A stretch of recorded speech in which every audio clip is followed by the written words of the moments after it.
All right, if loving you is wrong, fans, again, another video that was kind of birthed from a conversation between myself and Chandler. And he was, bringing up the suggestion of, do you think Terrell will take the fall for Kelly? And this is in regards to, of course, the murder of Travis King. And I guess this is like a worst case scenario if, let's say, Lucian isn't able to get the Bible and the evidence from Eddie, or even if the letter that Pat gave to Rick doesn't work, or if Larry is able to pretty much sabotage, probably through Ian, the public defender. They have Carl and everything. It basically, if everything happens that had been, I guess you could say, if everything that was built up to help Kelly was just shattered and there was no chance at all for her to win, do you think Tyrell would actually take the fall instead and go down for the murder? And I was thinking that would be an interesting twist, but at the same time, I was telling Shannon, I don't know if that would actually work. Like, one thing we have to remember, and it is hard, especially with this show, it's the fact that there has not been a lot of time, real time, that has passed since Travis was murdered to when Kelly first got behind bars. And for me, the most critical thing that would actually make Travis, I guess you could say it'll almost make it impossible for him to even try to take the fall, would be the fact that he was still in jail before he got, when Travis was killed. He did bring up to Natalie, though, that his mother told him about the whole situation with Kelly and Travis and what had happened.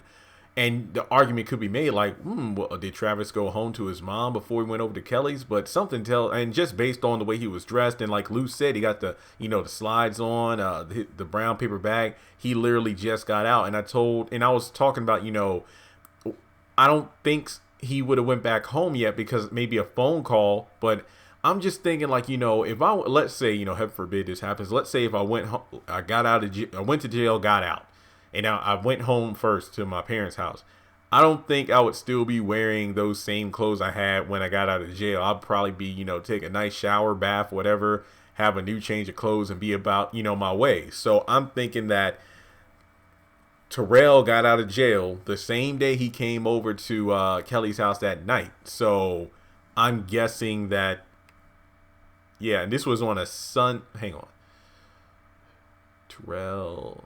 Yeah, this was Sunday night. I say Sunday. Thank goodness we know that it was Sunday and the next day is Monday, because of the fact that, well, the kids are at school. Brad brought up the fact the babysitter is 16 and she needs to get home because it's a school night. And then, of course, Larry's in his office after the crazy weekend he had. So I'm thinking that, well, I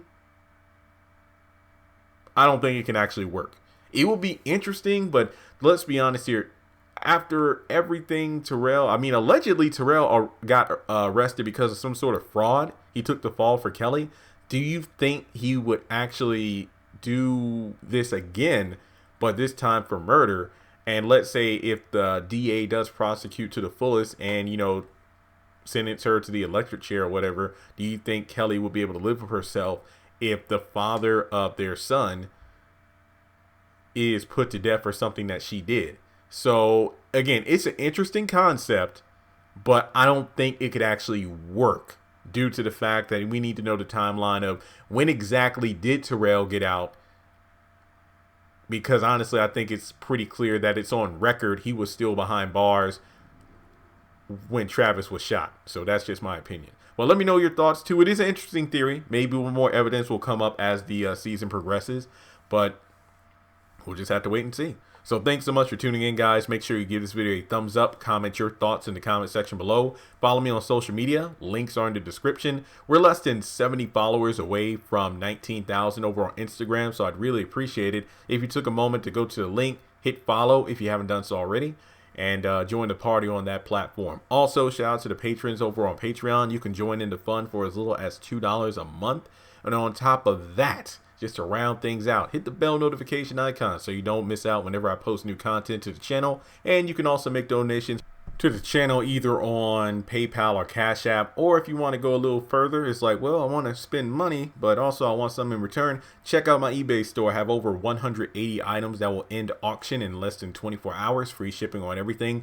Video games, action figures, trading cards. It's over there. Trust and believe it.